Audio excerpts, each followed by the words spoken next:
राज्यातल्या auto rickshaw taxi चालकांसाठी मराठी भाषा सक्तीचा येत्या 1 मे पासून निर्णय हा लागू होणार की त्या अंमलबजावणीला मुदतवाढ मिळणार याचा निर्णय हा आज होणार आहे। आज परिवहन मंत्री प्रताप सरनाईक यांनी सर्व आरटीओ अधिकाऱ्यांसोबत महत्त्वाची बैठक बोलावली आहे। सकाळी 10:30 वाजता आरटीओ कार्यालयामध्ये ही बैठक होईल।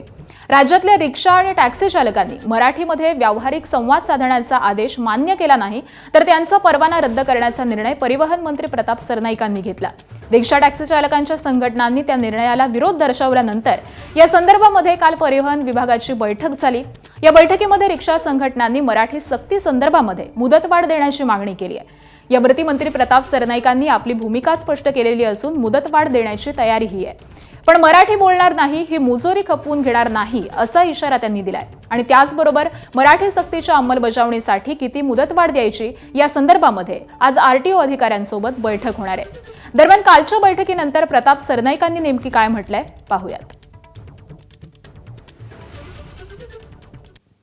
मी आधीच घोषणा केली होती की तुम्हाला जर शिकवणी पाहिजे असेल शिकवणी द्यायला तयार आहे, तुम्हाला जर काही स्वयंसेवी संस्थांची मदत पाहिजे असेल तर ती मदत द्यायला तयार आहोत, तुम्हाला जर मुदत पाहिजे असेल तर ती आम्ही मुदत द्यायला तयार आहोत, परंतु मुजोरी चालणार नाही।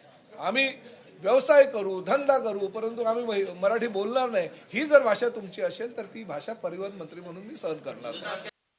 मी स्पष्टपणे सांगतो, बऱ्याच लोकांना असं वाटत होतं हे पुढे जाणार, हे मागे फिरणार, हे आता काय मराठीचा मुद्दा सोडून देणार। प्रताप सरनाईक ठाम आहे या भूमिकेवर। कुठल्याही परिस्थितीमध्ये महाराष्ट्रामध्ये जर व्यवसाय करायचा असेल, तुम्हाला जर काम करायचं असेल तर मराठी अनिवार्य आहे, मराठी यायलाच पाहिजे।